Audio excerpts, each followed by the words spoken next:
Good evening and welcome to the City of Woodstock's public planning meeting for January 13th, 2025. Tonight's meeting is an open public meeting as required by the Planning Act. This meeting will be live streamed to the city's YouTube channel, and a recording of the meeting will also be posted on the city's website following this meeting.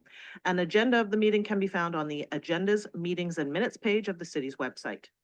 This meeting is for information and discussion purposes only. No decisions will be made at tonight's meeting. Council will make decisions on these matters at the regular council meeting to be held this Thursday. If you wish to address council at that meeting, you must submit a delegation form to the city clerk no later than 12 o'clock noon tomorrow, Tuesday. A delegation form is available on the city website. If an application is denied, only the applicant or the minister may file an appeal with the Ontario Land Tribunal within 20 days of issuance of the notice of council's decision. Only specified persons, public bodies, registered owners of land to whom the plan may apply, the requester to amend the plan, and the minister may appeal the decision of the City of Woodstock to the Ontario Land Tribunal within 20 days of the issuance of notice of council's decision. Excluding the minister, any party wishing to make an appeal must make written or oral submissions to council at a public meeting. Please note that third parties, anyone who is not a specified person or public body, do not have the right to appeal a decision for an official plan amendment to the Ontario Land Tribunal. I ask that you keep your comments to planning matters only and avoid repeating comments that have already been expressed. If you have not provided oral or written comments but wish to receive formal notice of council decision on the matter, please contact the clerk's department or you can sign in on the forms on the back table. The notice will provide further information on appealing any decision. The planner will be asked to present the planning report for each application. The applicant will then be able to provided an opportunity to make comments, followed by those who wish to speak in favor of the application, and then followed by those who wish to speak against the application. So prior to proceeding with the first application, does anyone wish to declare a pecuniary interest on any items on tonight's agenda? I will be declaring one. So I, Bernie Martin, declare an indirect pecuniary interest pursuant to Section 5 of the Municipal Conflict of Interest Act in the matter of the land use planning applications 2E, OP 24-12-8, ZN 8-24-22, application for official plan amendment and zone change for 747 Pavey Street at tonight's meeting, January 13th, 2025, on the basis that I have a current business relationship with the applicant. Anyone else wishing to declare a conflict?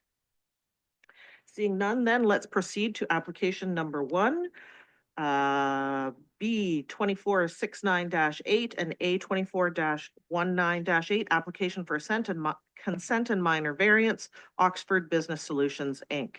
Mr. Miller, would you like to present the report?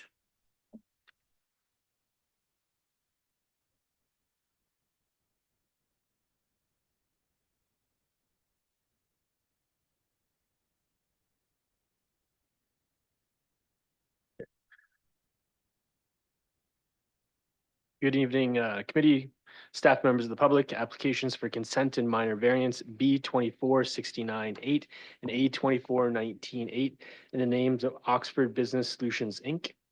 The subject lands are described as Part Lot 22, Concession 1, formerly in Blandford. Weird things happening here. Parts 1 to 7, 18 and 19, 41R 9639 in the city of Woodstock. The lands front on the west side of Tecumseh Street between Van Sittert Avenue and Oxford Street and are municipally known as 307 and 313 Tecumseh Street. The subject lands are designated traditional industrial in the county's official plan and are zoned transitional industrial in the city's zoning bylaw.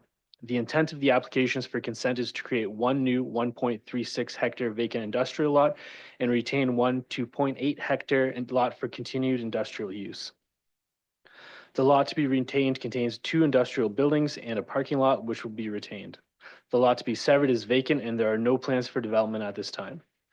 The application for minor variance proposes relief from section 20.2 to reduce the minimum required lot frontage from 20 meters to 12.34 meters for the lot to be retained. With respect to the PPS, which is the provincial planning statement, the proposal is consistent with the intensification and redevelopment policies as the application is considered an efficient use of land and municipal infrastructure within a service settlement area.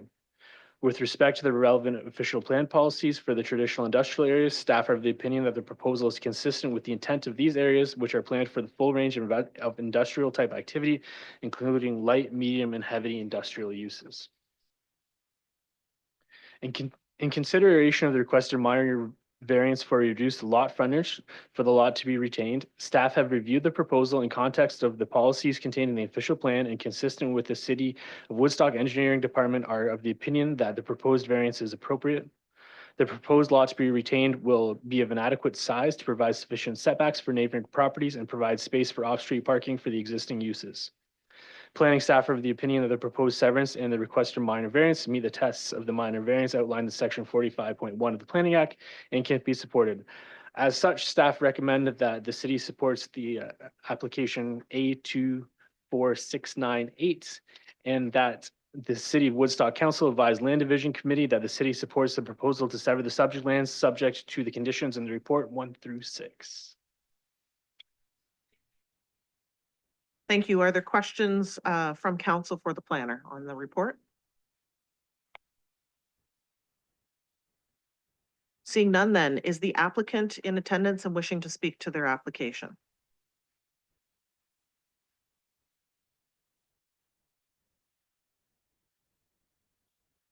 If you can state your name and address for the clerk, that would be helpful. Stephen Hunt, 684803 Highway 2, Woodstock. Just wanted to add, I guess, we've owned this property for quite some time. This one on the neighboring property became one about 5 years ago, I guess, when the property next door got severed off and we bought part of it and then the neighbor kept the other part. The intent here is to develop the property, clean it up a little bit more than we already have, and build a new building on it eventually. So that is our long-term plan. One of these days, hopefully, Tecumseh Street will get cleaned up. We had grand visions of it a few years ago, but it's certainly slowed down. So we're doing our part to make it a little better. So, yeah, if there's any questions, I'd be happy to answer. Questions from council to the applicant? Seeing none then, thank you very much, Thank you. Mr. Hunt. Is there anyone in attendance or online who wishes to speak in favor of the application? Seeing none, is there anyone in attendance or online who wishes to speak in opposition to the application? Seeing none, then we will move on to application number 2, which is B 24-09-8, A 24-04-8, application of consent and minor variance, Yankovic. Mr. Miller.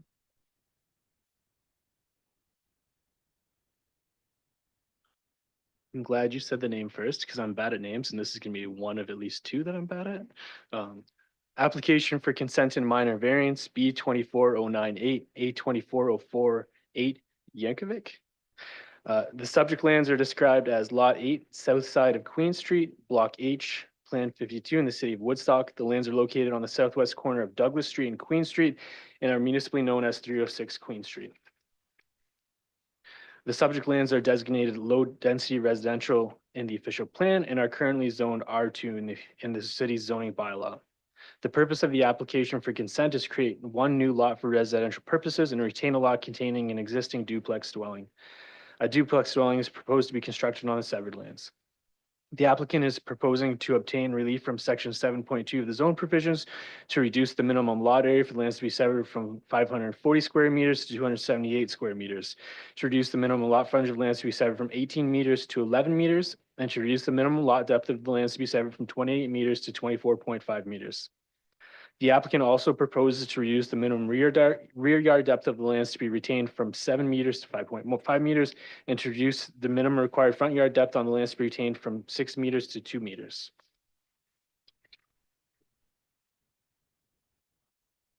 With respect to the PPS, the proposal is consistent with the intensification, redevelopment, and housing policies. The proposal is considered to be an efficient use of land and municipal infrastructure. With respect to the relevant official plan policies for low-density residential areas, staff are of the opinion that the proposed severance is an appropriate form of street-oriented infill and intensification. Regarding the requested minor variances, staff have reviewed the proposal in the context of the policies contained in the official plan and are of the opinion that the proposed variances are appropriate. The proposed lot to be severed and the proposed lot to be retained are adequately sized, providing sufficient setbacks to adjacent properties and uses and sufficient building envelope and sufficient area for amenity spaces. More specifically, for the proposed lot to be severed, the applicant has requested a minimum lot area of 278 square meters, minimum lot frontage of 11 meters, and minimum lot depth of 24.5 meters. The applicant has indicated that they intend to construct a duplex dwelling split up and down on the land lot to be severed. A duplex dwelling in the R2 zone requires a minimum lot area of 540 square meters, and a single detached dwelling in the R2 zone requires a minimum lot area of 290 meters squared. Staff notes that the proposed duplex dwelling will result in a structure similar to a single attached dwelling in terms of building mass appearance, as the R2 zone permits additional residential units, which may encompass the entire basement of a single attached dwelling. The proposed duplex dwelling is similar to a single attached dwelling containing an ARU. Therefore, staff is of the opinion that as a duplex dwelling on the lot to be severed, as proposed by the applicant, would be similar to a single attached dwelling with an ARU, and the request for a reduced lot area of 278 square meters is reasonable. The request for alternative minimum lot frontage of 11 meters, whereas a minimum lot frontage of 18 meters is required for a duplex dwelling on the lands to be severed, is also considered in terms of appropriate footprint and building mass as a horizontally separated duplex dwelling compared to a single attached dwelling with an ARU. So what the planner, Laurel, is trying to say here is that because these duplexes are split up and down, they generally need the same lot area and lot width as a single attached dwelling, because a single detached dwelling could contain an ARU, and the entire basement of that single detached dwelling could be an ARU, which has the same footprint as these duplexes. Mr. Burke's been here many times and explained this sort of thing to you.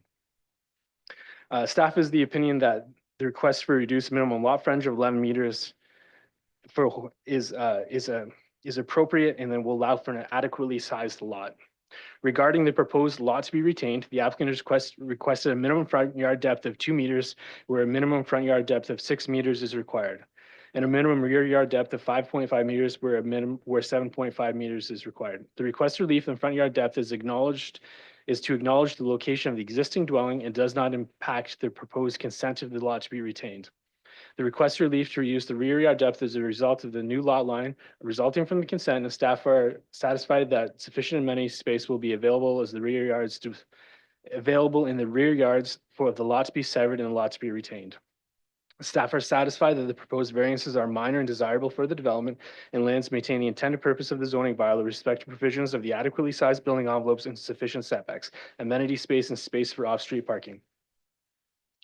Planning staff are of the opinion that the proposed severance is an appropriate form of street-oriented infill and intensification, and requested minor variances meet the 4 tests of the Planning Act and can be supported. Therefore, staff recommend that the City of Woodstock Council advise the Land Division Committee that the city supports application A2408, and that it is recommended that the City of Woodstock Council advise Land Division Committee that the city supports the proposal to sever the subject lands subject to the attached conditions 1 through 5.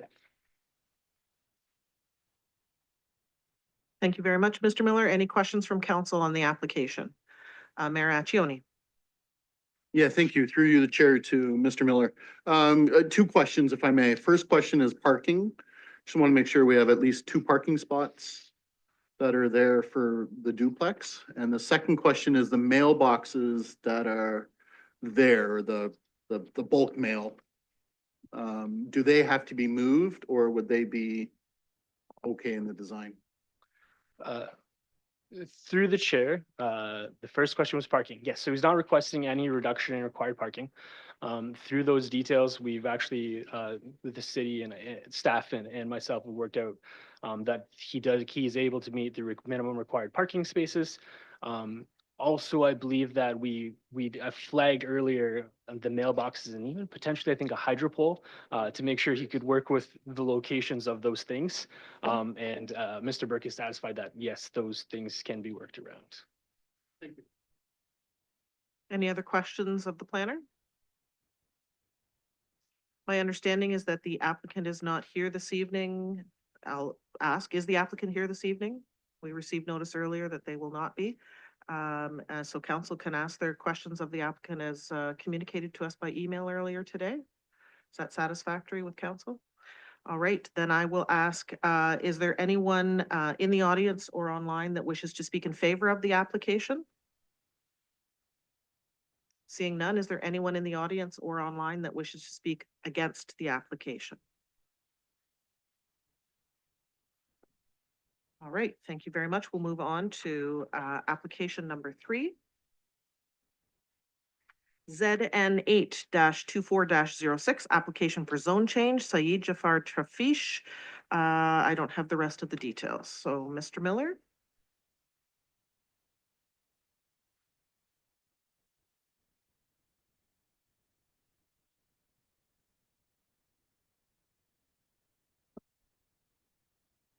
Application for zone change ZN 8-24-06 to fresh E. Sorry if I butchered your name. The subject property is described as Plan 187, Park Lot 9, Plan 216, Park Lot 50C in the city of Woodstock. The property is located, it says in the report, east side, but it's west side. I'm gonna do that a lot throughout my career. Of the corner of Norwich Avenue and Alice Street, and is municipally known as 236 Norwich Avenue. The subject lands are designated service commercial in the county's official plan, are currently zoned special highway commercial C446, and are requested to be zoned amended C446. The application for zone change proposes to add permitted uses to the C446 zone to permit the sale of home decor and furnishings, artwork, specialty artisan foods, and to permit accessory use of art classes and workshops. Similar to the requested uses, the C4 and C446 zone permits a furniture store, a retail food store, and a recreational building. So the permitted retail food store permits the requested artisan food sales already. As the proposal will promote an efficient use of existing infrastructure, planning staff are satisfied that the proposed development is consistent with the PPS with respect to land uses within a designated settlement area. Staff are satisfied that the proposal is in keeping with the intent and purpose of the official plan.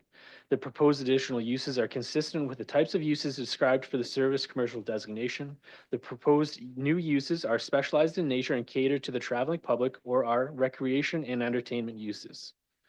Home furnishings are specifically supported in the service commercial designation of the official plan, and art classes and workshops may be considered to be complementary and comparable to recreation and entertainment uses permitted within the C4 zone.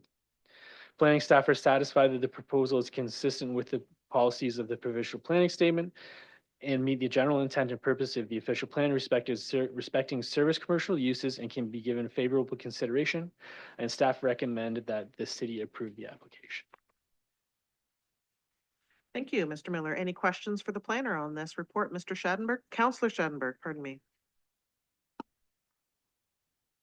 Yeah, from the chair through to Mr. Miller, was there any consultation with the BIA, for example, when you started adding some of these retail items to the list of items that are allowed to be sold there based on the square footage of the building and versus what the downtown allows and permits? So through the chair, I didn't specifically personally reach out to the BIA.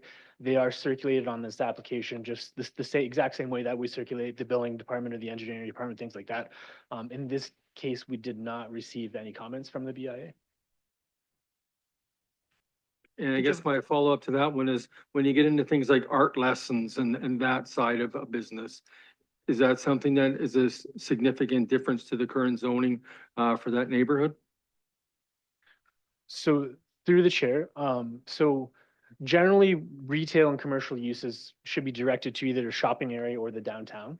The service commercial zone permits commercial sales of things that people would generally have to travel for or would travel for. So things that aren't shopping area or convenience uses. So included within that definition, they have recreation uses, which is what we are considering art classes and things to be similar to. Any other questions for the planner on this application? Seeing none, is the applicant present and wishing to make any comments? Thank you. If you wish to step forward and name and address. Sorry, I and- didn't know what I was walking into or I would address myself. I'm Catherine Streliski, and do you need home address? Or the business Oh, address. is sufficient. 236 Norwich Ave, Unit 2. And I don't have anything to add. I had I leased the unit and then found out that the zoning didn't match my business type. So I'm kind of working backwards on this. We appreciate that because Yeah. being compliant matters. Yes. So are you willing to take questions from any Yeah, of members of council? Questions? Yep, Mayor Accioni, please go ahead. Thank you, through the chair to Catherine. Thank you for being here and of course doing this. The only question I have is, do you have the entire space? So there is just the two units, the mattress, and then your unit that Right. takes up the whole space, correct? So I'm attached to the mattress store on one side, which also has an apartment above it, and the Right. flooring store is kind of Around behind the me, but corner. we're Yeah. all attached in one building. But what we're talking about tonight, of course, is that whole area right beside the mattress, I Right, assume. yeah. Yes. Okay, thank you. That was all. Any other questions? I'm not seeing any, so thank you. Is there anyone in attendance or online that wishes to speak in favor of the application? Not seeing any. Is there anyone in person or online that wishes to speak against the application? Okay, I'm not seeing any, so we will move on to application number 4. It is OP 24-04-8, ZN 8-24-10, application for official plan amendment and zone change, key change property management. Mr. Miller.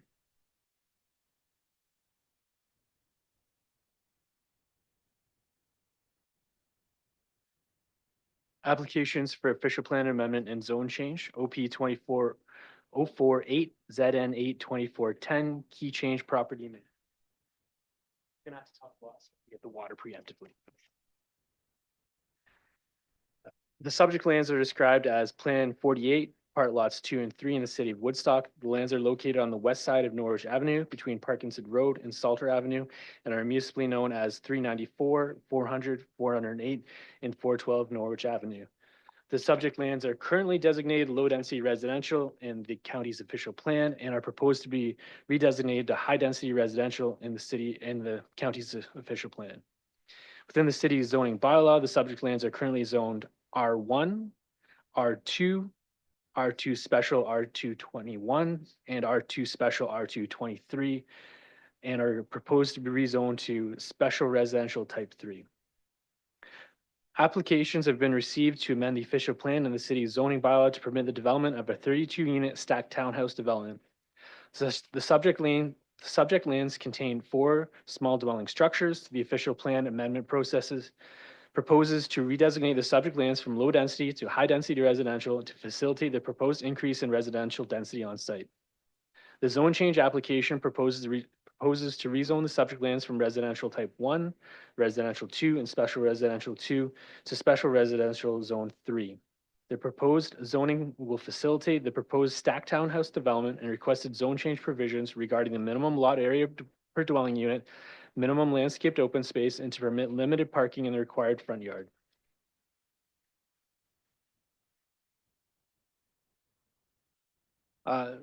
Through the public consultation process, so like we talked about how we circulate intergovernment agencies like the building department, engineering department, BIA in some cases. We also circulate neighbors within a certain radius. At the time of writing this report, 1 letter of concern was received and has been included as plate 4 in the report. The letter of concern identified potential issues over ownership, rent, height, parking, traffic, privacy, garbage, pests, and disruption of services. Additionally, today I also received another call from a nearby resident. She didn't specifically identify what her objection was, but she also did not support the proposal. Planning staff are of the opinion that the subject proposal is consistent with the policies of the PPS and the development is an efficient use of land and municipal services within a fully serviced settlement area. The development also contributes to housing types and densities required to meet the projected requirements of the current and future residents of the city in a broader regional market area. The proposal is generally consistent with the official plan policies respecting the designation of additional high-density sites. The subject lands have frontage on Norwich Avenue, which is an arterial road, and access will be provided through an existing signalized intersection. No new access is proposed, and existing entrances will be reduced. So right now, many of those existing small residential structures each have their own driveway onto Norwich Avenue. When these properties are consolidated, if this is approved and goes through, they will be realigned with the existing signalized intersection to reduce traffic impacts on Norwich Avenue. This was actually worked through with County Public Works and Engineering staff. Originally, the entrance was not quite where it is now, and that's how the parking has changed, and we end up with one parking space, which is technically in the required front yard. The subject lands are directly adjacent to a regional shopping area, transit on Norwich Ave, and are located in close proximity to a large city-owned park, the former golf course to the west. Additionally, although the request is to redesignate to high density, the proposed density of 81 units per hectare is much closer to the cap of the medium density designation, which is 70 units per hectare, than it is to the cap of the high density. So the high density cap is 150 units per hectare, and this is about 81. So it's much closer actually to medium. It's a very low, high density proposal. Alternatively, same with the next application, we could have considered a special medium density or high density. For me, calling it high density makes it similar going forward. All these things are still under the site control process. So if there's concerns of someone suddenly proposing something much higher, we have controls over that through the site plan control process going forward. To reduce the impacts to adjacent lower density residential uses, the applicants are proposing a 3-story structure that will be buffered from adjacent residential uses by parking areas on the south and west of the subject lands, adjacent to existing low residential uses. The limited height of the proposed 3-story structure relative to typical high-density development will provide a gentle transition from the surrounding single-detached dwellings to the adjacent regional commercial uses associated with Norwich Avenue corridor. Additionally, the applicants have aligned their entrance with the existing signalized entrance to the commercial node, reducing impacts to the traffic on Norwich Avenue. The applicants are providing parking in accordance with the minimum parking standards for the proposed development, and adequate services are available to service the proposal. With respect to the proposed zoning amendment, planning staff are supportive of the applicant's request to establish alternative zone provisions for lot area per dwelling unit and landscaped open space, location of parking area, and established building line. The requested lot area per dwelling unit of 124 square meters per dwelling unit, where the R3 zone requires 150 meters square per dwelling unit, and the minimum landscaped open space of 32%, where minimum 33% is required, is considered to be adequate because the city-owned amenity space in close proximity to the west and regional commercial node immediately to the east provide additional spaces that may be used for amenity and recreation. Additionally, the requested reduced lot area per dwelling unit has become more commonly accepted in multiple proposals in Woodstock in recent years. The reduced lot area is not expected to negatively impact the functioning of the site, as the proposal will provide the required number of parking spaces. The general provisions of the zoning bylaw establishes permissions for the locations of parking areas. For residential units without individual driveways, parking is permitted in interior side yards and rear yards. The applicants have requested to have one space located in the front yard. The remainder of the parking, which is 53 spaces, is located in the rear yard and interior side yard.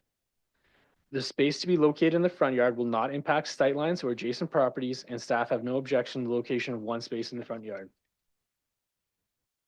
The general provisions of the zoning bylaw sets out established building line provisions, establishing a front yard setback based on the average of adjacent lots.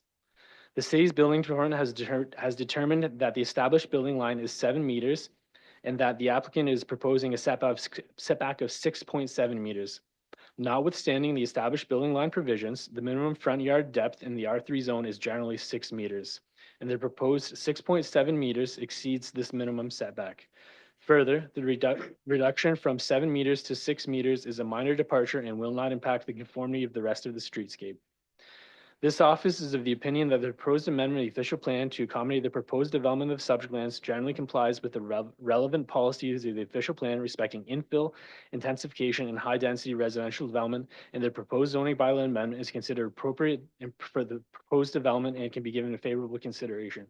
As such, staff recommend that the city of Woodstock advise county council that it supports the application to amend the official plan, file number OP 24048, and that the city of Woodstock council approve in principle the zone change application ZN 82410. Thank you very much. Are there any questions from council for the planner on this report? Mayor Accioni? Thank you, through the chair to Mr. Miller again. I know you touched on it already with the intersection there with the lights. And I meant to drive by, I did drive by today, but I forgot to look. On the east side of the street, do we have to put in new stoplights? I don't remember already if they're already set up or how that intersection is gonna have to change slightly. Through the chair, I don't know either. I know that those driveways, or I believe that those driveways have individual pads that work the lights when their cars are pull up to the edge of their driveway. So I would assume Assume so. there's a light Yeah. there then. I looked at the houses and the driveway is basically right there where I think the new driveway is going, but I forgot to look the other side to see if Yeah. there's already lights. Yeah, Yeah. okay. So the next one, of course, is the site control. The fear, of course, with any high density is to get an approval and then, come back with a 10-story building. I just want to be clear that we have control and this is what we're approving if we approve this currently.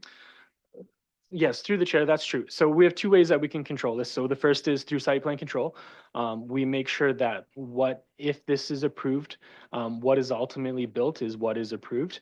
Another way that we can control this is through zoning. So we will tailor the zoning to be specific to what has been proposed.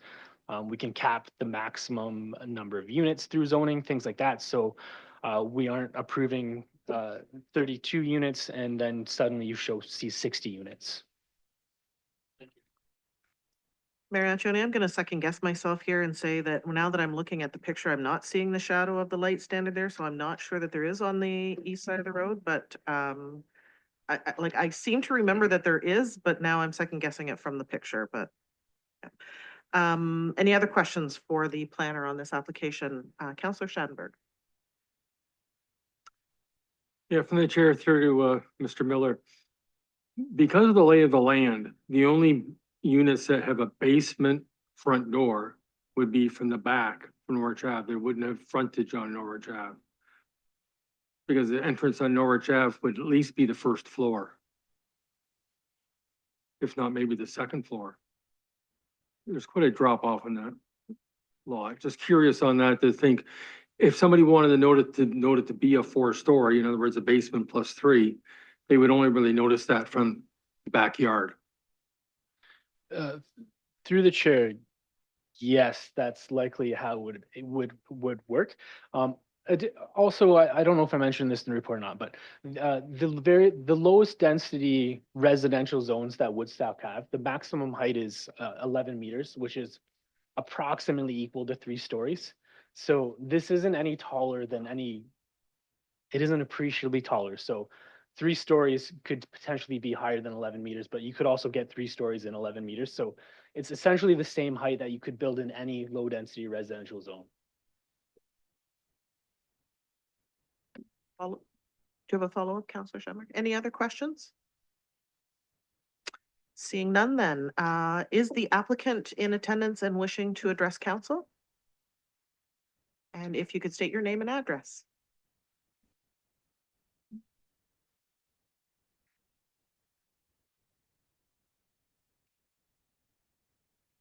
Good evening, members of council and the public.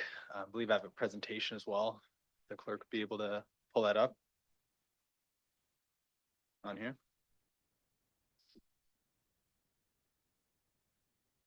Is that probably you? Yep. Perfect, thank you. Yeah, good evening. So my name is Richard Kelly Ritz. I'm a planner with GSP Group, and I'm here representing our client, Key Change Real Estate Developments, Our client's listening in online this evening, and I'm here on his behalf.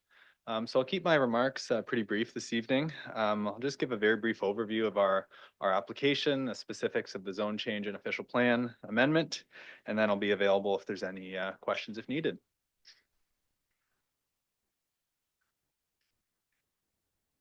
So yeah, not to duplicate too much of Mr. Miller's presentation. Can everyone see the share screen here? Perfect, thank you. So yeah, I'll just get into the specifics of the application right off the top. So it's a 32 unit stacked townhouse development. The orientation of the block is towards Norwich Ave. So as mentioned during the presentation, the idea is to build some street presence with the new buildings along Norwich, provide some buffering from surrounding low-rise residential uses. And there'll be parking to the rear, and the existing access along Norwich Avenue will be maintained. And further to some of the questions following Mr. Miller's presentation, I can confirm that there is signalized lights on all four corners currently of this intersection. And so there'll be no changes to the light structures through the site plan process, but I understand that one of the things that will be looked at is the signaling timing of those lights through the site plan process, whether the extra units on this site would result in any changes of that. So that'll come through the site plan review process following, assuming approval of the subject applications before committee this evening. So yes, 32 units, 3 stories plus basement units. There are 53 parking spaces proposed. 48 of those are for the units themselves, so that works out to about a space and a half per unit. And then there's 5 spaces for visitor parking. The garbage pickup on the site will be through Moloch systems. So those are the kind of, it's a bit hard to see on the screen here, but it's kind of center right of the site. There's those little landscape island circular bins that'll be underground. So they're meant to kind of control odors, be somewhat aesthetically pleasing on the site. And that'll be for future residents to use. Getting in a little bit more to the specifics of the application. So as Mr. Miller mentioned, the first part is in a proposed official plan amendment. I've noted here on the screen, it was originally to go to medium density residential. That's now changed to high density residential. So that's the request. And that's basically to permit the increase in density on the site to 81 units per hectare.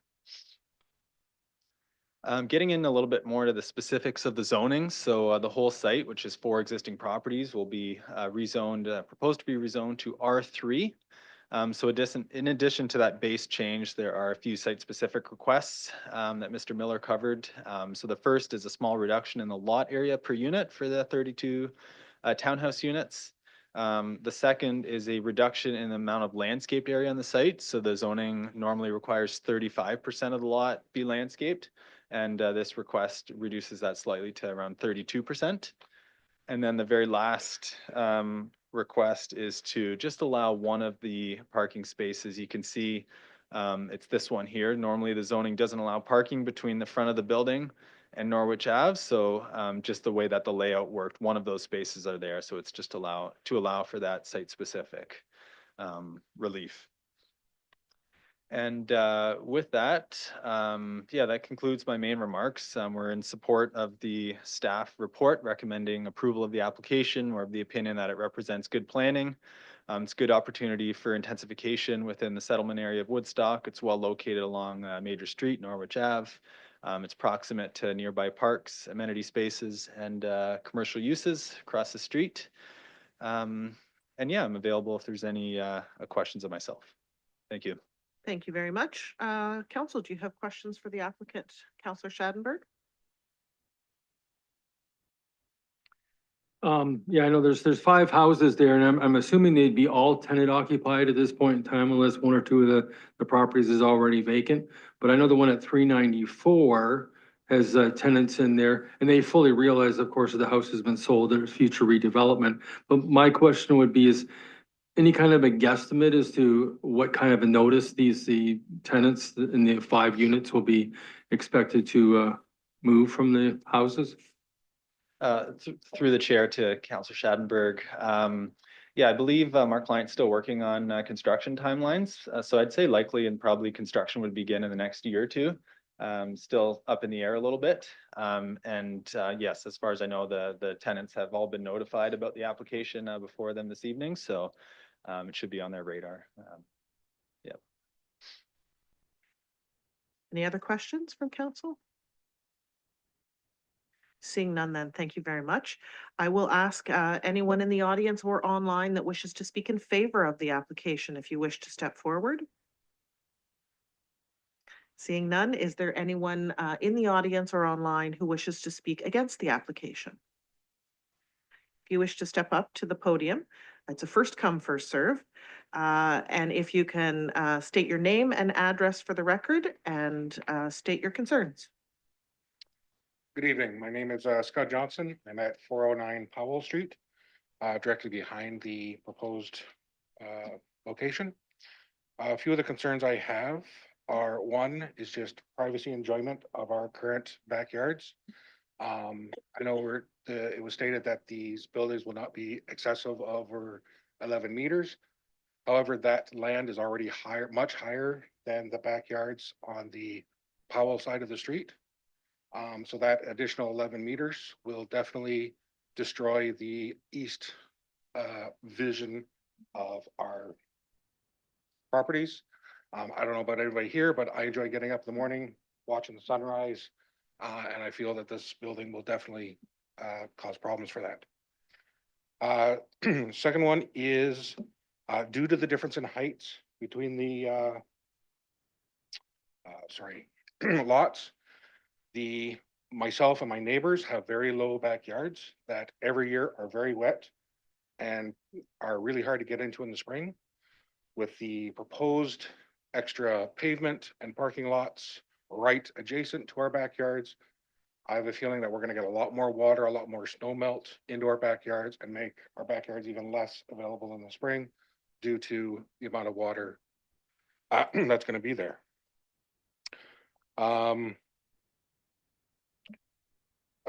One of the questions I did have was parking in a traffic access to Norwich. That was fairly well presented there. A few of the other things I have a problem with is the reduction in green space. So again, in our neighborhood, we have a lot of lawns, a lot of trees, and I think this proposal is going to get rid of a lot of that and cause a lot of reduction in green space. Even though parks are fairly close by, it's nice having that in our own areas, in our own yards. Those are my key issues. Are you willing to take questions from council? Absolutely. I'll open it up then. Any questions from council? Seeing none, then I thank you very much for stepping forward to voice your concerns. Is there anyone else who wishes to speak against the application? You're welcome to step forward and again, name and address. Brian Lemore, 384 Norwich Ave.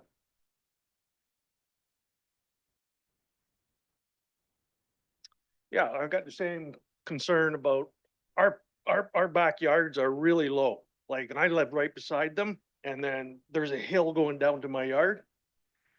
And the three houses behind me have all had to put weeping tile in because everything from Norwich Ave goes down to Powell Street.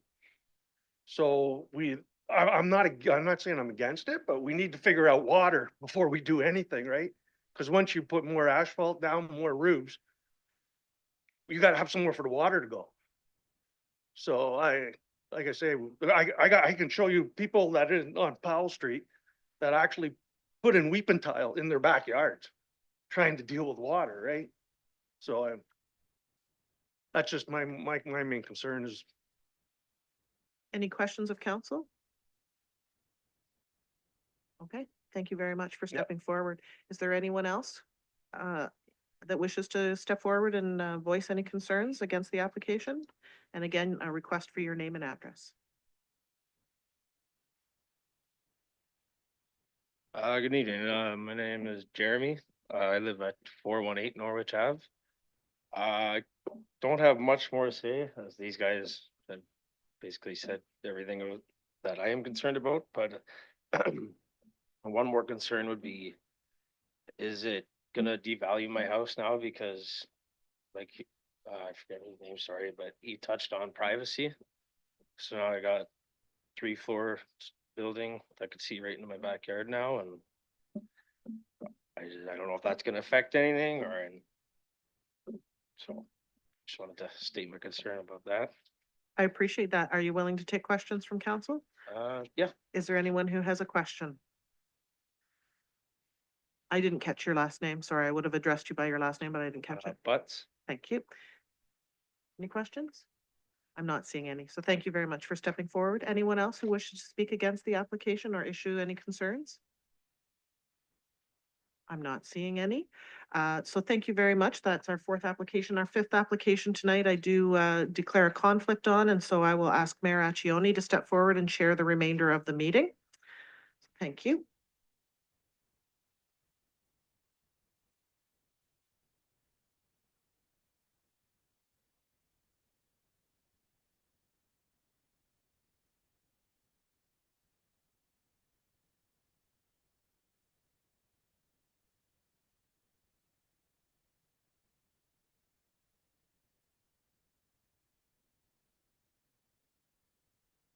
Okay, well, thank you very much. So this is on OP 24-12-8, ZN 8-24-22, which is of course 747 Pavey Street, Inc. Mr. Miller. Good evening. The subject lands are described as part of Park Lots 2 and 3, Plan 187 in the city of Woodstock. The lands are located on the north side of Pavey Street with some frontage on Fife Avenue, between Fife Avenue and Norwich Avenue, and are municipally known as 747 Pavey Street and 97 Fife Avenue. The subject lands are currently designated low density in the county's official plan and are proposed to be rezoned to high density residential in the county's official plan. The subject lands are currently zoned R1 in the city's zoning bylaw and are proposed to be zoned special residential type 3 in the city's zoning bylaw. Applications have been received to amend the official plan and city zoning bylaw to permit the development of a 52-unit multiple attached or apartment, kind of using those terms interchangeably, even though there's slight differences in definition. When it comes down to the zoning bylaw, if approved, we'll clarify whether we should be called an apartment or a multiple attached dwelling. Consisting of 2 buildings. The subject lands contain a large house that has recently been used as a veterinarian's office at 747 Pavey Street and a single attached dwelling at 97 Fife. The official plan amendment proposes to redesignate the subject lands from low density residential to high density residential to facilitate the proposed increase in residential density on the site. The zone change application proposes to rezone the subject lands from residential zone 1 to special residential zone 3. The proposed zoning will facilitate the proposed multiple attached dwelling development and requested zone provisions regarding front lot line, lot area per dwelling unit, minimum parking, a standard of 1.25 spaces per dwelling unit, including visitor parking, maximum height, and reduced interior side yard setback.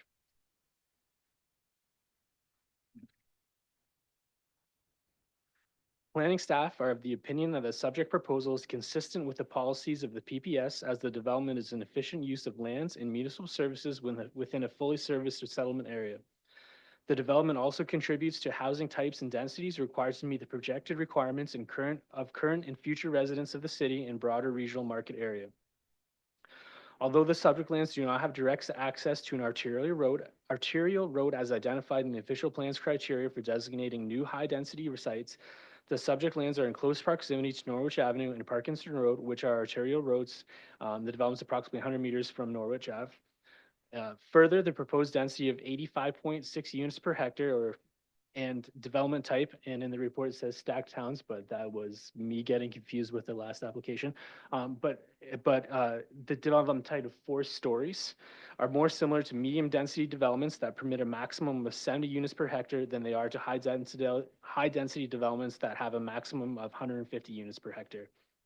Medium density development policies identify that development will abut arterial or collector roads in a manner that prevents traffic movement through the site adjoining low density residential districts. In staff's opinion, the primary access to Pavey Street provides direct access to Norwich Avenue without impacting adjoining low density residential districts. Further, the neighborhood is not a typical low density residential neighborhood and contains higher density residential development, large community facilities, and institutional uses which already likely impact typical low density traffic.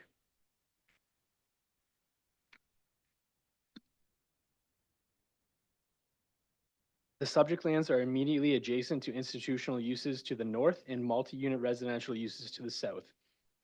Where the proposal is adjacent to lower density residential uses, larger setbacks have been incorporated into the design and screening, like fences, are proposed throughout the design and will be implemented through the site plan control process. The subject lands are immediately adjacent to two large schools, College Avenue Secondary School and Oliver Stevens Public School, and are in close proximity to several city-owned parks. Further, the subject lands are within walking distance to many commercial uses to the east on Norwich Avenue. So similar through the site plan control process, similar to the last application, there's some relatively significant changes in grading. So through the site plan control process, we look at things like grading and drainage to make sure that, so although if neighbors need weeping tiles, they will likely continue to need weeping tiles. But through the site plan control process, the engineering should be so that they don't experience any more water on their site. The limited height of the proposed four-story structures relative to typical high-density development will provide a gentler transition from surrounding single-detached dwellings and is in character with surrounding institutional uses and multiple unit residential uses. A parking justification has further provided information identifying that the requested parking is adequate. The site also contains two common amenity areas to provide adequate outdoor amenity spaces for residents of the development. With respect to the proposed zoning amendment, planning staff are supportive of the applicant's request to establish alternative zone provisions for lot area per dwelling unit, maximum height, interior side yard width, and location of the front lot line.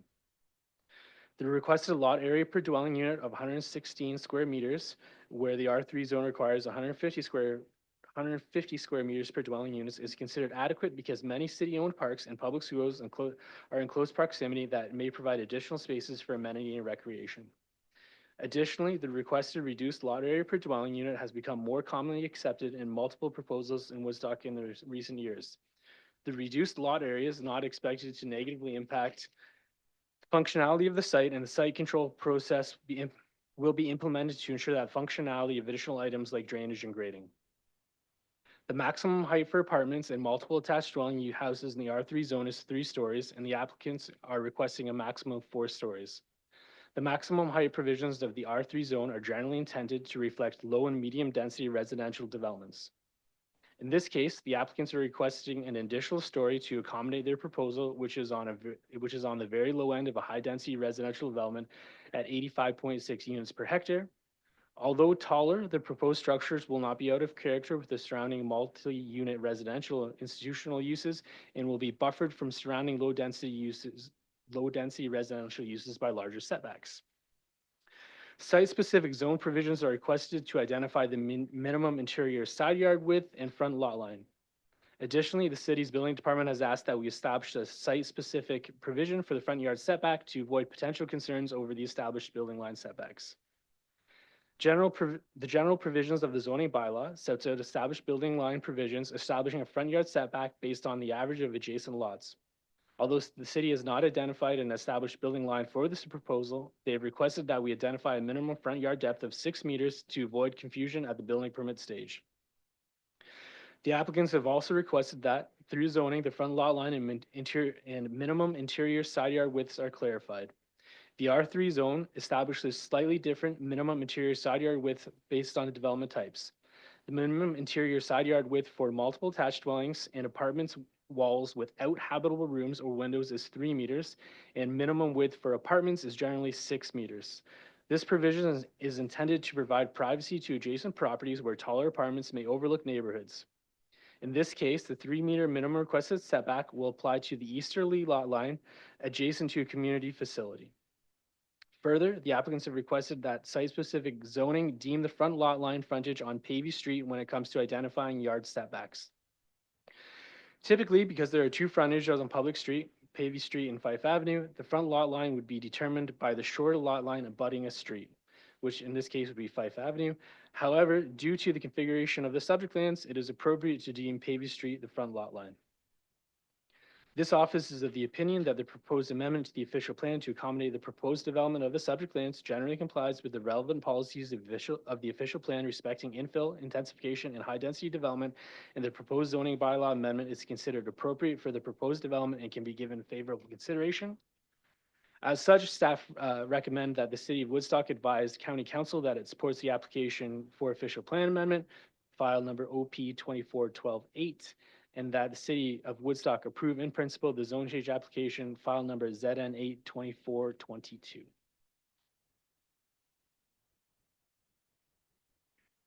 Thank you. Any questions of council to the planner?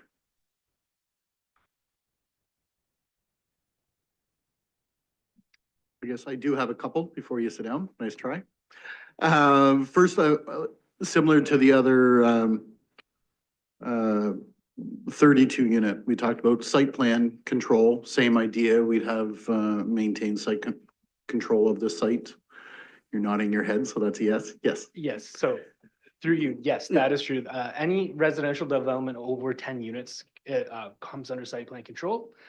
And further, like I said before, to further control that, because this is a site-specific zoning, we tailor it to what is proposed. So that limits them to what is proposed, and they haven't come to you requesting this number of units and then come back with twice as many units. Sure. So to add on to that, nowhere did I see if there are 1, 2, or 3 bedroom units.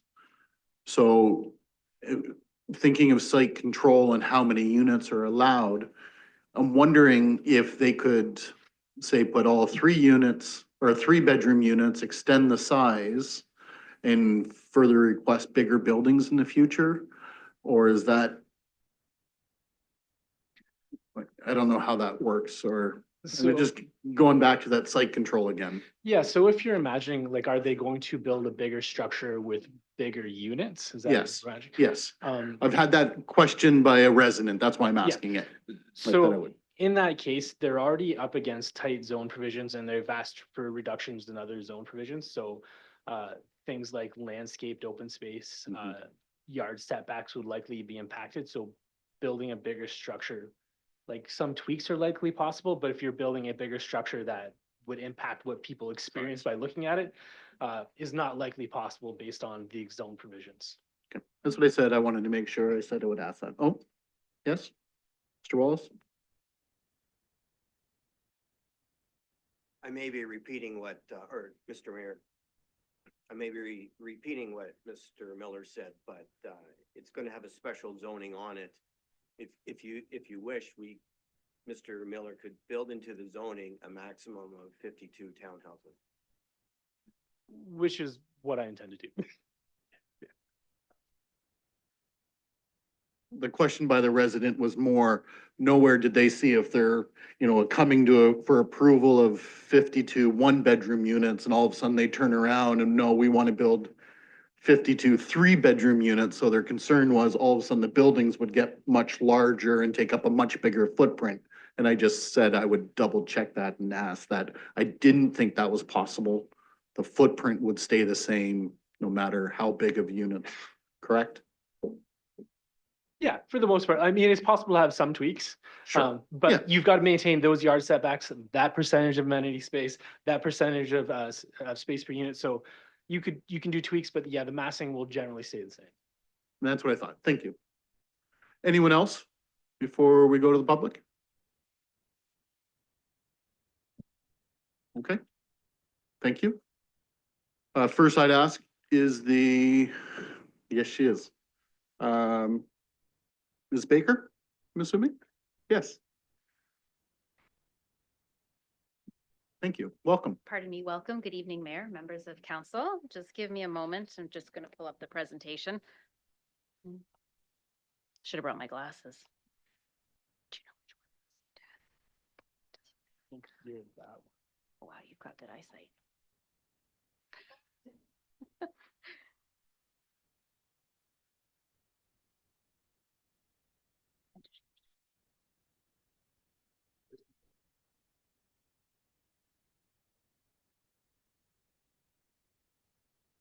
Can you share the screen? There you go. Perfect, thank you. Good evening. My name is Caroline Baker. I'm a planner with Baker Planning Group based in Stratford, not too far away. Appreciate the opportunity to present this evening as part of the public meeting on behalf of the owners. As mentioned, 747 Pavey Street Inc., a convenient ownership name to the property at 747 Pavey Street.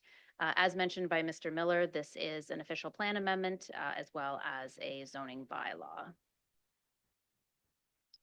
I wanted to spend a few minutes discussing the site, the surrounding area, the concept in a bit more detail, as well as the technical studies that were prepared, submitted, and reviewed by staff. As noted, this site has two frontages on both Fife and Pavey Street. It was two separate lots. The site on Pavey Street does have an office use. It's a converted former dwelling into an office use. And on Fife Street, there is a single detached dwelling. What you'll see in this aerial photo is this is a mixed-use area proximate to Norwich being an arterial road. There is institutional uses to the north and east. There is the high school and a significant amount of open space and recreation to the west on Fife. There is surrounding low-density residential uses on two sides of the site, as well as medium density to the south and further south of the subject site. I would note that there is two transit stops proximate immediately adjacent to the site to do two different transit routes in the city of Woodstock. This is just a site context map, again, to demonstrate the 500-meter walking radius or circle surrounding the site and the opportunities within the community to create a complete community. As noted, there's institutional, there's commercial and service commercial offerings, as well as existing low and medium density residential. In terms of the policy framework, the site is currently designated low density residential, and in keeping with the official plan is zoned residential type 1. Not as big on the screen as I'd like, so I'm just going to go around the concept and try and provide some insights into the design. There was a lot of work undertaken with both the owner and the project architects, Ritz Architecture, to give consideration to the surrounding land use context when designing the site. A number of concepts were prepared with certain urban design principles and land use compatibility in mind, and I just want to take you through a few of those. When we look at Pavey Street, the first building, Building A, has 32 dwelling units comprised of 1 and 2 bedroom units. The building has been designed as a rectangular with the shorter edge facing Pavey Street, and you'll see in the upcoming slide such that the building elevation presents more of a medium density development built form and design to the adjacent single family on either side of that building. Increased setbacks beyond the requirements in the zoning bylaw are provided on all side yards.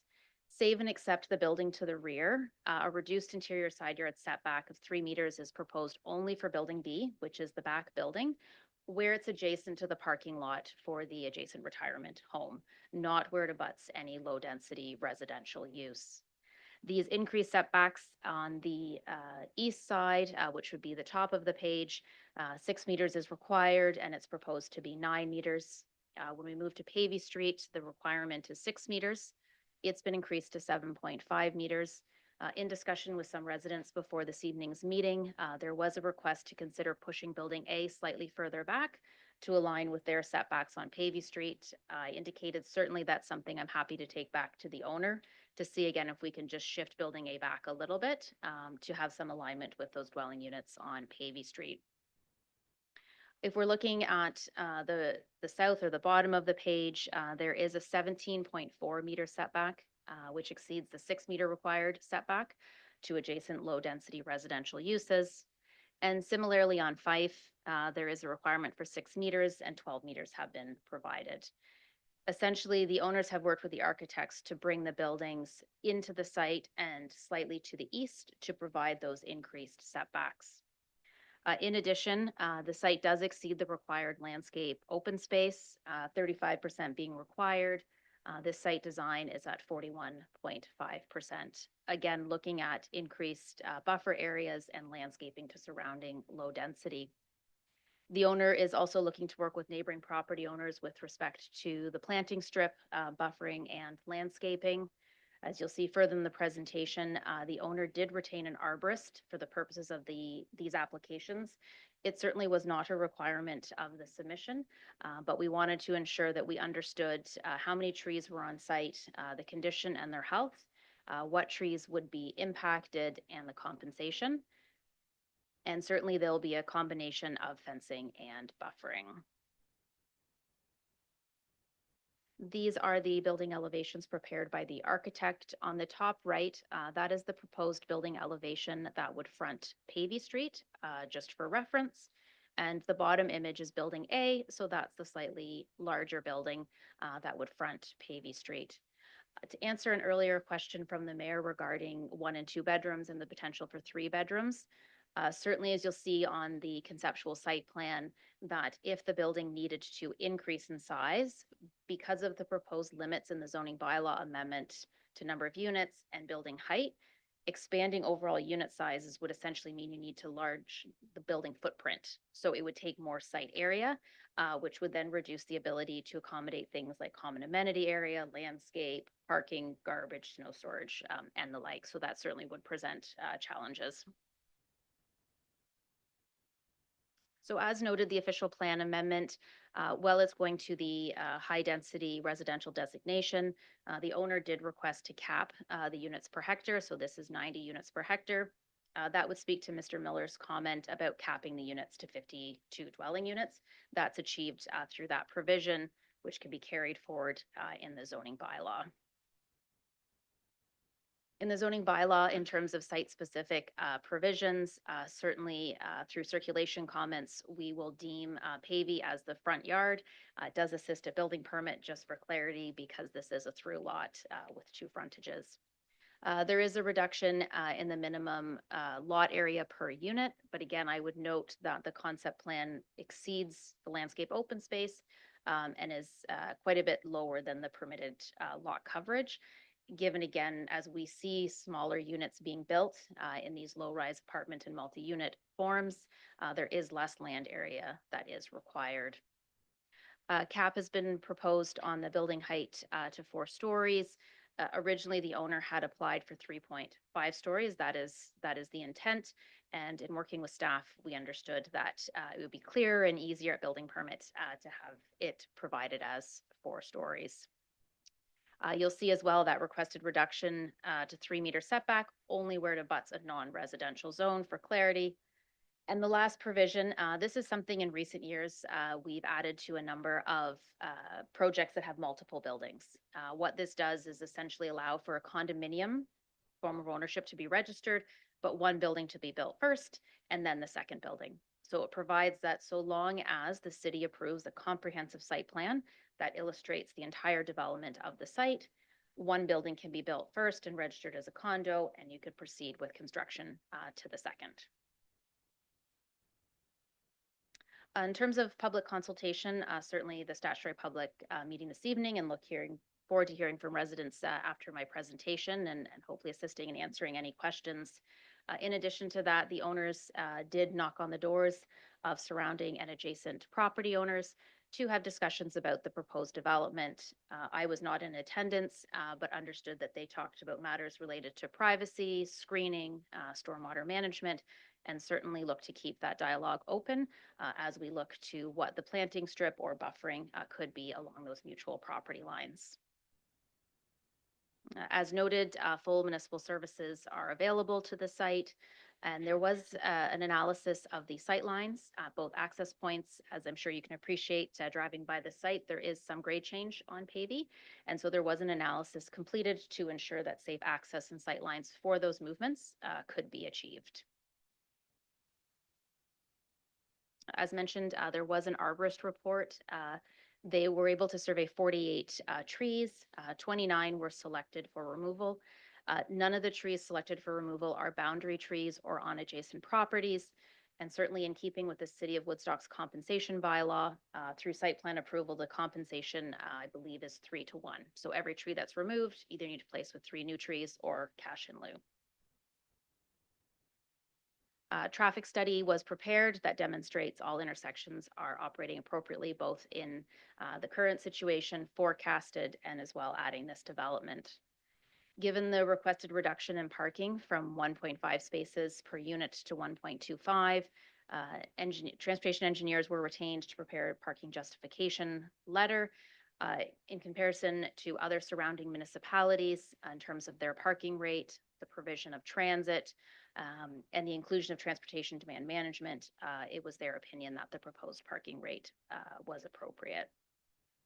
In summary, I, as a professional planner, would concur with Mr. Miller that this is an appropriate location for intensification, given again the intentional design that has been undertaken for this site to have increased yard setbacks, the placement of buildings, and the percentage of landscape open space. Certainly, it'll contribute to the range of housing types in the community, and I look forward to answering any questions. Thank you. Thank you. Any questions from council towards the planner? Councillor Wismer Van Meer.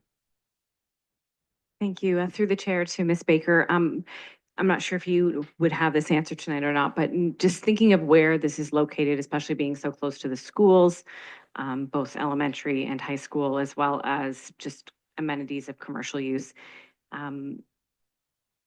Is this being considered for not necessarily affordable housing, but housing geared towards young families, allowing the ability for young families to get started in their own homes and such? Is this being considered for seniors residents? Is there any kind of thought behind that, or is this not been determined at this point? Through the mayor, I'll do my best to answer that question based on my understanding from the owners. It's their intent to provide options to a range of family types, whether that be young families or older adults in the marketplace, again, providing for a range of rent. I can confirm they're not necessarily affordable. I know those words are all attainable, market rate, affordable. There's so many of them out there. Based on my experience and the work I do in affordable and attainable housing for a number of municipalities, I would suggest that these would fall into the category of attainable. They're slightly above the province's recently released affordable housing rates for their unit type and mix. Okay, thank you. Councillor Shattenberg. Yeah, from the chair through to delegation. I just wanted to pass along a compliment really, because what's interesting is when the animal hospital left, they moved over to James Street. Sometimes you'll see businesses almost let a property go derelict for a year and a half or 2 years before something else happens in that location. But from what I can guess and from what I can read, I think the Harris Animal Hospital was getting ready for this plan, almost as if they were getting ready to leave their current location. So they really need to be complimented on that to be able to move forward quickly and not let a property go. Thank you. I'll pass that along. Don't think there was a question there, was there? No. Anyone else? No. I'd like to say thank you as well for being here. I heard you speaking with some of the residents earlier, so we always appreciate knowing that any planner as well as owners are willing to talk to the neighbors and getting out. The one resident I did speak with said that they bumped into someone on this street. I'm assuming it was the owner now that you mentioned that, Yes. and explained a lot of questions or was willing to speak at that point. So we just appreciate that. Thank you. Nothing further for the planner? Okay, thank you very much. Next up, I would ask if anybody wants to speak in favor of this application, online or here, of course, in chambers. Seeing none, I will ask if anybody would like to speak against this application. Please come forward to the podium, state your name and address, please, for the clerk. Yes, Ed Wiseman. I own the property and live at 95 Fife Ave. And it's not that I'm really against this. I just have some questions to make sure, like, as the process goes through, that I have some, since I live next door to it, Now, I didn't see until tonight the diagram that you had up there, the plan. Could I get that put on there? And is there any way, because I'd like to kind of point out some stuff there that I have issues with.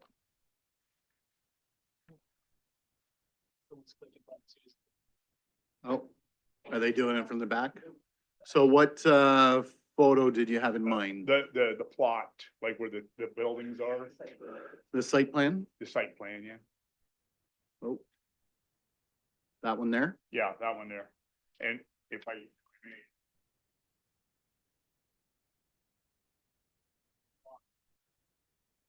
Okay, so I would ask that you actually speak at the podium so those at home can actually hear you as well. okay. Sorry. So, I'm the owner of 95 Fight along here. And this property here used to be 97, or still is 97 Fight. Now, whoops. Mm. Now, this is the first time I saw this tonight. So my issue here is this property is a little bit higher than my property. And this line here, there's a big pine tree here that I was hoping would not come down. But being a parking area, now I see it'll probably. Likely will. Now, there's also 3 trees right here at the front. And these trees are not too good shape. Now, I'm afraid, there's gonna be some digging going on here. And the root damage probably gonna make them even less stable. I don't want them coming down on my house. I can safely say through the site plan, they'll take care of that in the building. Do you mind going back to the podium so everybody can hear you? As well as being at home. Yeah, those watching at home can't hear you. So Thank you. what I'm seeing there now is, those 3 trees there, they were tagged. But then I heard that, not necessarily they're all coming down that are tagged. But those 3, I hope they do now, because I say if they start digging there, they're gonna do more root damage. Also the parking there, the way they have it set up, is there any way having the parking on the, other side of my property line instead of backing up to the fence on my property line? That's just another question, if it could be done. The other question I have now, fence, is there any stipulation in the height of a privacy fence that's gonna go up? I'd ask Mr. Wallace to be able to answer that. Through the mayor, so as Mr. Miller explained, this development goes through site plan, Mhm. site plan approval. So the applicant will provide us all the detailed drawings. So usually when a higher density residential gets plopped into the middle of an existing residential area, we ask for privacy fencing around the site. Yeah. And we can dictate the height through that site plan. Okay, So if there's an interest to go, typically we would ask for a 6-foot privacy fence, but if there's yeah. a reason to go higher, we can certainly. Well, as they say, for privacy, I'm hoping at least an 8 all the way along from the front to the back, if that's possible. And right now, there is like, along right at the front of my property, there's really nice evergreen trees there. You know, hopefully they don't get damaged. And also at the back now, the one building it's going to be up above now, as I say, the land's a little higher than mine, and it slopes down. So any parking, I hope, also is sloped away from my property line, so I don't end up getting all the salt and stuff from people's vehicles running onto my property and, you know, killing trees. I have fruit trees and a butterfly garden and a whole bunch of stuff in my backyard. I have a fish pond, and I also have a hot tub that I like to get in. I want some privacy. I don't want, you know, and I don't wear a suit, so there you go. The other thing I was wondering now is now the garbage collection. Now, also I was shown, I guess there's some new type of container that you use for the part for everybody to put their garbage in. I don't know what they're called, but Yeah, the Okay. in-ground one, I don't know what they're called either, but Yeah, through both developments are proposing the same sort of garbage structure where majority of it's buried. I believe it's kind of in the crotch of the L shape of the property. It's Molochs, or is that what they're called? Moloch, yes. so they're quite secure. And because I'll tell you why, like on the other side of my property is Crescent Care. So I've been there 11, 12 years. I've lived there, and I've had a lot of issues with their containers.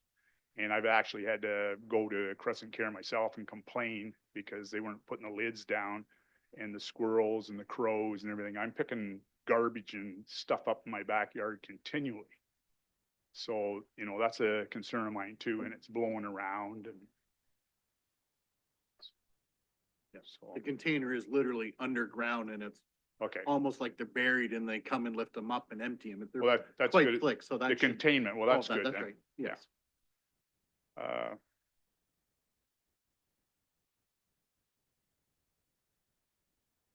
Okay, well, thank you very much for your time. If you don't mind, I'd ask Okay. if you'd be willing to take any questions if council has any for Mr. Wiseman. Seeing none, thank you very much. Okay, Thanks thanks. for being here tonight. Is there anyone else that would like to speak against this application? Please come forward, state your name and address for the record, please. My name is Mike Martin. I live at 741 Pavey Street. I don't want to sound like I'm reiterating what anybody else has said tonight, but I wasn't prepared to talk tonight. I thought we had to talk on Thursday night as opposed to tonight right after we heard this. So, it was brought up that it's 4-story units here, but in most cases in Woodstock, it's 3 stories of this nature. Is, So through the chair, yes, generally speaking, so low density residential, so anywhere you can build a single detached dwelling, you can build 3 stories basically.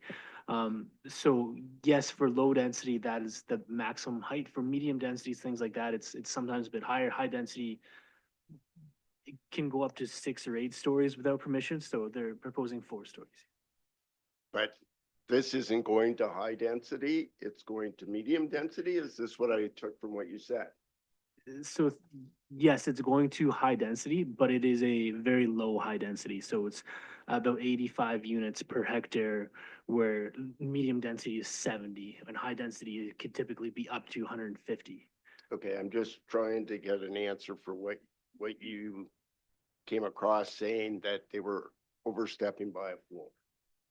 Because I wasn't sure of the density part there.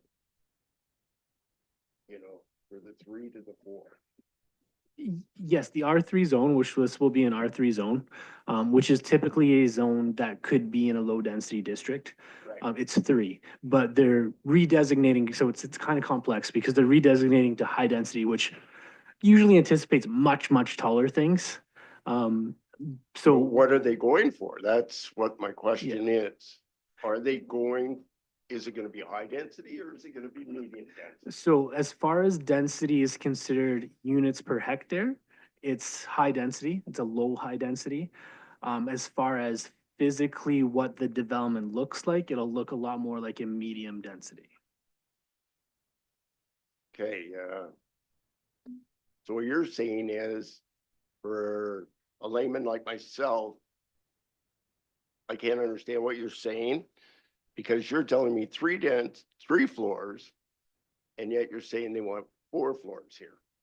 From what you're telling me that I'm hearing right now is this 4-story is not kosher with the 3. It's low in one end, but you're moving it in on another end. Yes, so the physical appearance will be more like a low or medium density development. The number of units is what makes it high density, but the physical appearance is going to be more compatible with something that's low or medium.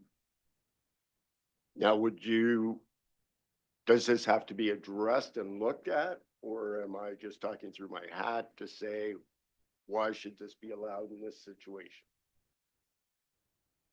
Yes, so through the chair, so it will be addressed. How it will be addressed is through site plan control, which will make sure that the development looks the way it was proposed, and through zoning. So through zoning, we will specifically limit the number of stories, the setbacks, things like that. So it won't change. You won't suddenly get something that looks like high density when we've approved something that looks like low or medium density. Okay, so what you're saying is you're stuck on this 4 stories right now. You're not gonna look at it again. Is that what I understand you're saying right now? So through the chair, that's what staff has recommended support of. Ultimately, council will be the ones that make the decision. Okay, so I would, just as long as this is noted somewhere. It was already addressed about the site setback for the front of the buildings onto Pavey Street for the visual setback of all the houses that are there, so I won't bring that up again.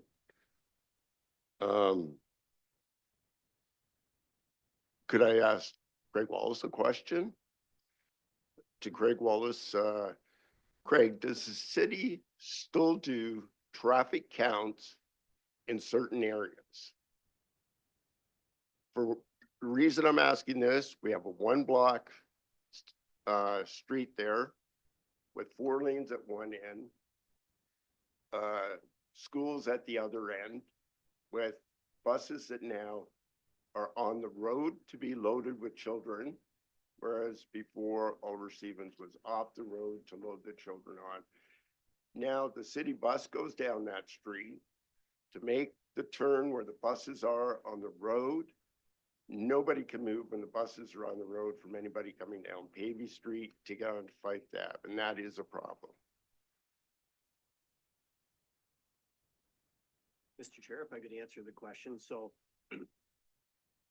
I'm gonna split your question into 2 concerns. Okay. The first concern, is there a problem with the existing traffic?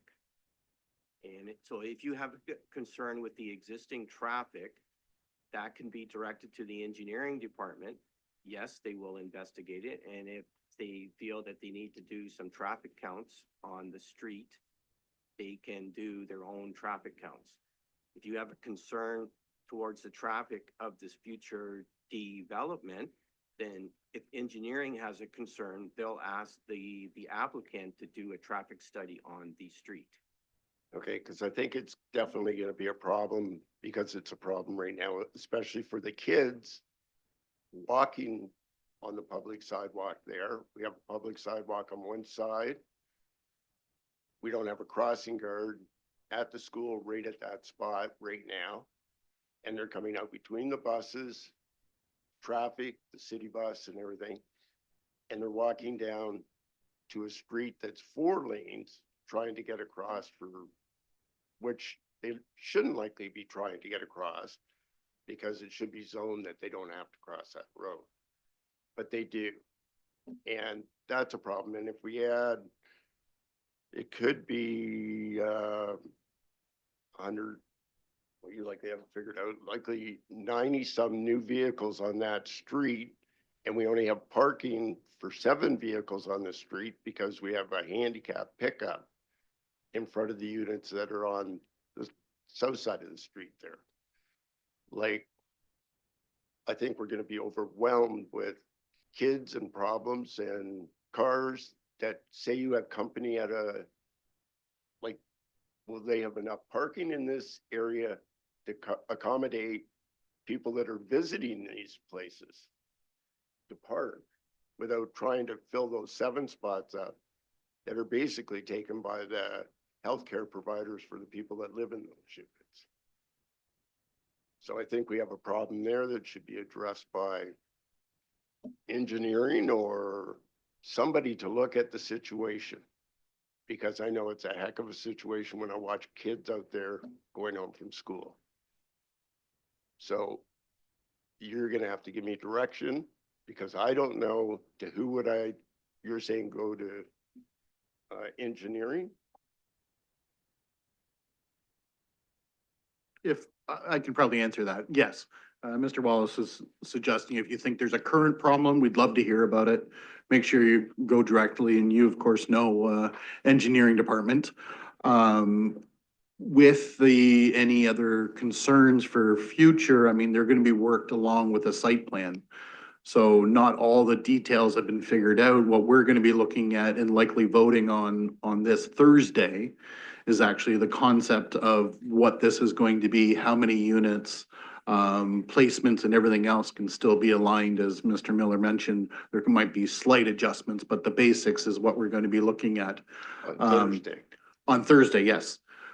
One of the things I'd like to point out is, I think where some of the confusion is, when it was mentioned, it's about 3.5 stories high, because the first story is kind of almost fully underground in one part because of the way the land is. Okay, It will appear like a 3-story at part of it, but it's really a 4-story when looking at it from Pavey Street, I believe, if I remember the drawings. It will fully look like a 4-story, so that may be where some of the confusion is, as well. But it will be a 4-story in essence. okay, so before any of this is all, it's not going to be stamped on Thursday, a yes or a no, it's gonna get through? Council has the opportunity to vote on this on Thursday. If there's any concerns brought up between now and then, any plan can be deferred if there's any concerns that are brought forward. But as it stands right now, I would fully expect this to come Thursday. Council would vote on it and then let staff and the planners work together to make it suitable for that location. So with my problem that I addressed there just a few minutes ago, with traffic control Staff would do that as well. by Thursday? Not necessarily, but okay, Mr. Miller? Just that, through the chair, as part of the submission of the complete application, the applicants actually did provide a traffic justification, as well as a parking justification. And so I'm certainly not an expert, but their traffic engineers have determined that the streets can handle the added traffic, that they have a minimum required number of parking spaces. It was then reviewed by the city's engineering and the county's public works staff. They didn't raise issues with what they saw in those submissions. So that's how I've become satisfied with the traffic. So with the sports store and the unit that is across the road already, and for this unit, plus the people that live on the street, 7 parking spots are good enough for all those people. Is that what we're coming up with? Yeah, so through the chair, those 7 spots, I'm assuming, are off-site. So when the traffic study is completed, it considers the existing impacts on the area, with existing traffic uses, things like that. I didn't memorize the traffic brief, so I can't give you line for line, but the summary of it is that the traffic engineers that completed that study found that the road could accommodate the increase in traffic without any needs for improvements or extra lanes and things like that. Okay. But, okay, and then like I said, I have the problem with not only that street, but people coming off that street and going on to a 4-lane street from there. Councillor Leatherborough. Thank you, Mr. Mayor. Not to interrupt you, but No. certainly through my experience around council, I'm usually only supposed to be asking questions during this process, but I'm hearing the concern around traffic. So I just wanted to let you know that all of council is waiting for a traffic master plan coming from the engineering department. It may not fix our problems this week, but I think it was originally to come to council in the fall. So that will be coming before council, certainly within 2025.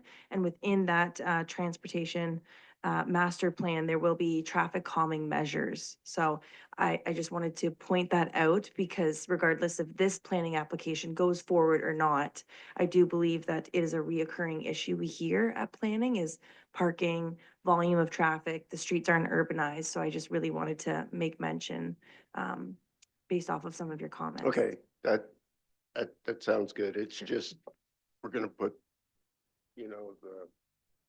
the the cart and the horse. We're gonna build this, add all those vehicles to two dead-end streets right there with stop signs and multiple overuse of the traffic with the buses and everything that go there.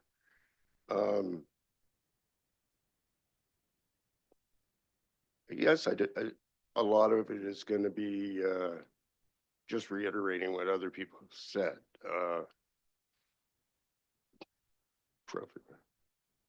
Because I just had to jot down my notes as I was listening.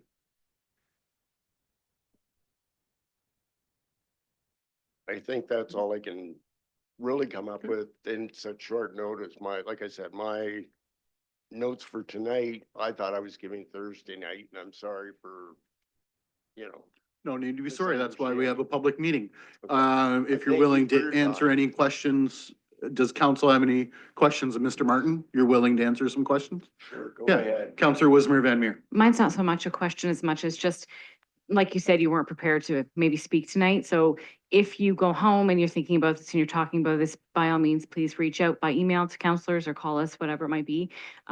If you need to bring those concerns before the meeting on Thursday, but that way it just gives us time as well to potentially speak to Okay. the planners or developers ahead of time to hopefully get those answers so that when we all come on Thursday, we can have that. But just a note to you and to any of the neighbors that maybe weren't prepared to speak tonight, just letting you know that by all means, please reach out to us in between now and then so that we And I can appreciate communicate. you saying that to me, and thank you very much. Thank you very much for my time. Anything else? Okay. All right. Well, thank you. I would like to remind everybody, just like Councillor Wismer did say, I'm sorry, Wismer Van Meer said that, yeah, reach out to any counselors, to engineering, anything needed. But if you would like to speak at Thursday's meeting, you must register by noon tomorrow with the clerk. You can do it tonight probably as well if you would like, to make sure that isn't an issue. But in the meantime, as we have a few days, I would encourage everybody to reach out to either the owner, the planners, or city staff to answer any questions. Okay? Anyone else to speak against the property? I don't think we have anybody online, and I think that's everybody here inside. So no, that is the last application for this evening. So looking for a motion to adjourn. Councillor Shanberg, second by Councillor Leatherborough. All those in favor? We are adjourned. Thanks, everybody. We'll see you on Thursday when we look to address these. Thank you.